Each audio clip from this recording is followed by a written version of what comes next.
I begin in the name of the God whose mercy is profound, whose kindness is forever. Why Zakat? We've started a discussion on ibadat, the acts of worship. I've already discussed why we say our prayers, why salat. Today I'm going to talk about why Zakat. Before I do that, I just want to point out two realities regarding Zakat. One is that we read in the Quran quite often that the Almighty mentions saying prayers regularly and paying Zakat regularly as the two most prominent features of a Muslim. Every now and then you find that when the Almighty is talking about a Muslim, He is talking about the one who aqama salata wa atawu zakat. He says his prayers and he gives zakat. Why is this mention of the two made together? The answer is that the message of God Almighty requires us believers to take care of two important factors. One is God's rights. We are required to take care of the fact that we are satisfying the expectations of the Almighty that He has from us. And the other, that we also are taking care of the fellow human beings, their rights.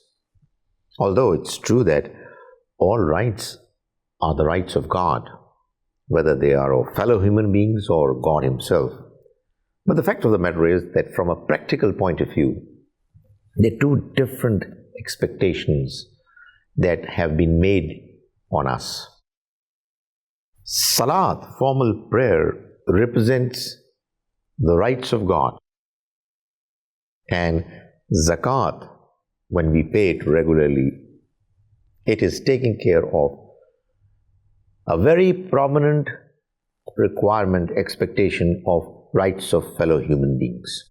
So when the Quran says a believer is a person who says his prayers regularly and he pays his zakat regularly, what it means is that he is the one who is taking care of the rights of God as well as attending to the rights of fellow human beings, which is what God's message expects from us, that we should have a balanced approach towards both. The other question is, what exactly is Zakat doing? That is, when we talk about Salat, we've already seen that we say prayers to remember God. It's zikr. It seems that like saying prayers is for the purpose of remembering God, giving zakat is for the purpose of doing infaq, spending in the way of God. So God expects us to remember Him as much as is possible, and He expects us to spend in His way. In other words, to do infaq as much as is possible. The minimum expectation of remembering God is fulfilled by 5 times a day prayer requirement. And the minimum expectation of spending in the way of God is satisfied when we pay our zakat. So in other words, what salat is to zikr, zakat is to infaq. Now that raises another important question, which is, why infaq? Why is it that we have been asked to spend in the way of God? To answer this question, one would be well advised to look at a number of different Quranic verses, which, if we read them carefully, are pointing at certain realities of this life. I'll just summarize what the Quran says, because if I were to talk about each and every relevant verse, it would require a lot more time than is available. So, when we read the Quran, we find that the Almighty is telling us that the world that we are living in, whatever it comprises, everything belongs to God. Everything that is in the heavens, everything that is in the earth, all in reality belongs to God. Whatever we are getting temporarily is only meant for us to live our life properly, for us to be able to go through this test of life. When we earn, according to the Quran, we are not actually earning in the sense that this word would normally imply. We are, in actual fact, searching for God's fadl, bounty. That is, God has arranged for His bounties to be spread across. And when we make efforts to earn a living by farming, by starting a business, by putting up an industry, by applying for a job, rendering some service against which we earn fees, etc. All these efforts, according to the Quran, are in the category of searching God's bounties. So, when we are earning, as we understand this word in the worldly manner, we are actually doing nothing but searching God's bounties. What it means is that if God's bounty is available in a particular area of earning, we'll be able to get it. So two conditions need to be satisfied. I have to look for God's bounty, and that bounty should be available for me, and it's only then that I'll be able to get the earning, the means of living that would enable me and my family to be able to survive, to sustain ourselves. Now, what we also learn from the Quran is that, okay, we do have abilities, we do make efforts, which is, as I said, in the category of searching for God's bounties. God has chosen to give some people more than they need in economic resources, and some are given less than what they need. Had it been God's will, He could have given everybody whatever he or she needs for a living. There are no limits on what God can do. He doesn't have any limits on His resources. However, God has chosen to give some people more and others less. And this is meant to be a test of life. Those who get more are not necessarily the most talented people of all. They are not necessarily the ones who have worked the hardest compared to others. They do work hard. They do, many of them are bright people, but not necessarily all of them, and not necessarily these people are the brightest and the most hardworking. It's God's decision for the purpose of trying and testing humans.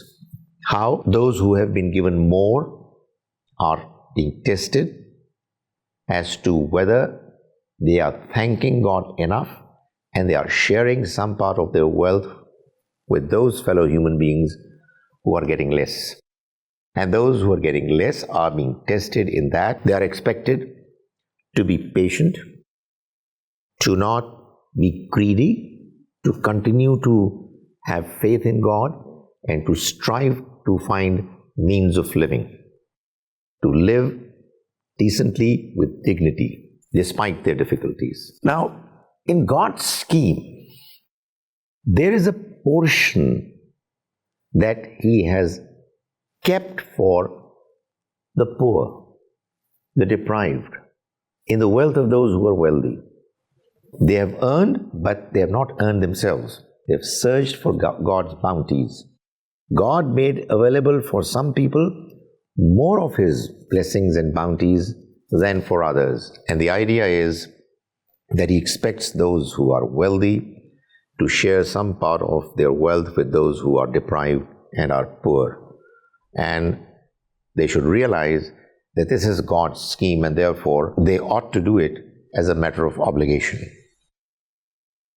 It is therefore that the Almighty mentions most clearly that good people, God-conscious people, are the ones fi amwalihim haqqum ma'loom, in whose wealth there is a given definite portion, lis-sa'ili wal mahroom, for those who are deprived and for those who ask for help.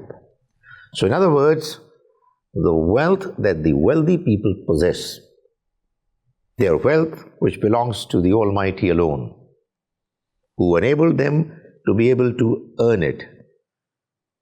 God, the one who provided them with that wealth, is expecting these wealthy people to share some part of their wealth with their poor fellow humans. And this is the trial which He has designed for both. In the eyes of God, neither the wealthy people are successful, nor the poor people are a failure. They are both going through a test of life, and success and failure would be decided on the Day of Judgment on the basis of the attitude, the moral performance which each of these categories were displaying. It is therefore that God condemns those wealthy people who spend their wealth extravagantly. They are spendthrifts. Instead of spending their wealth, the extra wealth that was there for others, on others who were deserving, they are spending it on themselves without any reason. It's unnecessary. And God also condemns those people who are saving their wealth for no reason. Okay, you are allowed to save for yourself, your family, and its future. But to save such huge amounts of wealth, which nobody would be needing in the near future, is something which is at the detriment of those poor people for whom the Almighty provided this wealth to the rich people. So both spendthrifts as well as those who hoard wealth are condemned in the Quran. Now this zakat, which is what we are discussing, is a word which means to purify. Zakat purifies our wealth.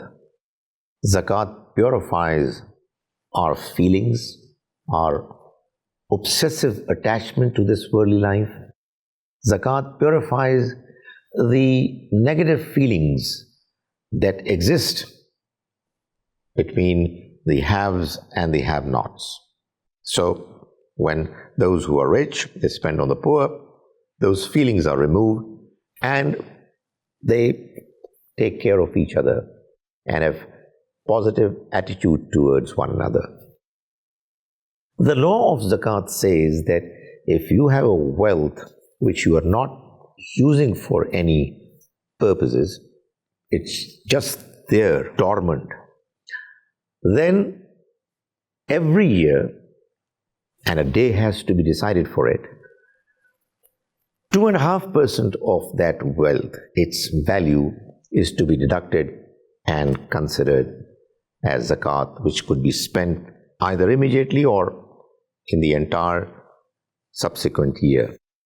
If we are earning, whether as farmers, cultivators, or industrialists, or as providers of services like doctors, teachers, lawyers, etc., 5% or 10% of what we earn is to be set aside as zakat. 5% in case if we have invested an amount in the area where we are working as well to make a living, to generate revenues. But 10% if we have either invested our funds in the earning project or we are working in it. And we also have zakat on livestock, which is by and large based on the principle of 2.5% deduction every year. But the law of zakat on livestock is mentioned in detail in the books of jurisprudence. Who are the people who should benefit from zakat? The Quran mentions a number of avenues, but essentially they can be broken down into two categories. The poor and the needy. The different categories of people who are poor, those who are poor in most part of their lives, those who are poor or dependent because of a certain situation that they find themselves in.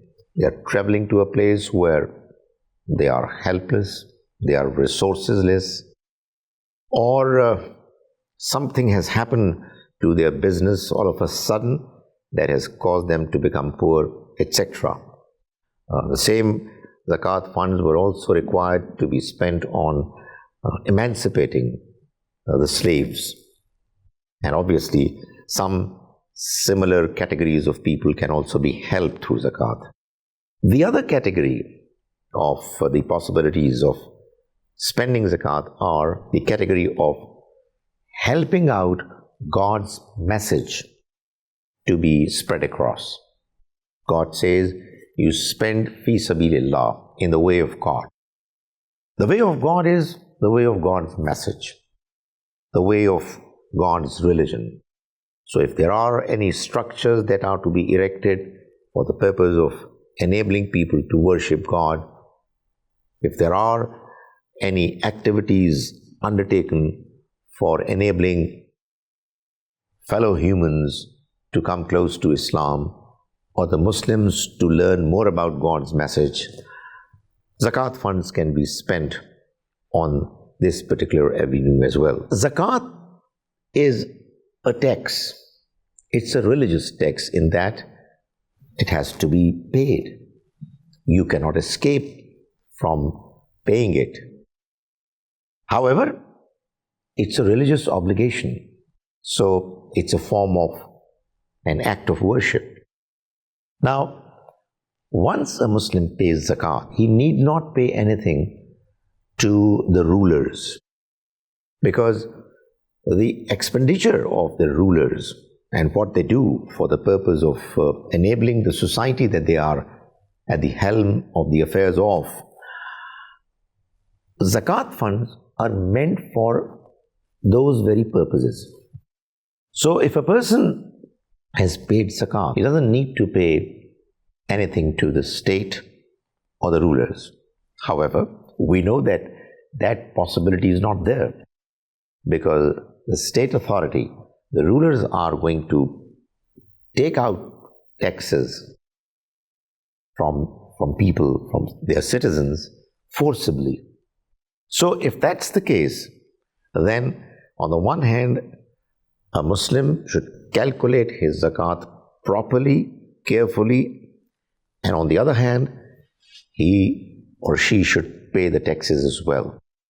If what he is expected to pay in the category of zakat is equal to or less than what he has already paid as tax, then the person doesn't need to pay anything more. However, if the expectation of zakat is more and the taxes that have been paid are less, then the residual amount has to be paid as zakat. Obviously, if a person is not paying any zakat because he has already paid taxes which are more than what was expected from him in the category of zakat, he still can spend in the way of God voluntarily, but nothing is binding on him. Zakat can be paid to both Muslims and non-Muslims. It's an outlay which is meant for the people who are poor, who are needy, irrespective of their religious background or the background of their families, etc. So it's a spending which is meant for the poor, for the needy. And Zakat has to be spent effectively on the poor. It has to be spent efficiently in the cause of God, fi sabilillah. And for that purpose, if there are institutions, organizations, then they need to be given zakat instead of individuals. However, one can give zakat funds to individuals as well, and can give zakat funds to organizations and institutions who have dedicated themselves for the cause of helping the poor to get out of their poverty, institutions and organizations that are dedicated for the cause of spreading the message of God effectively.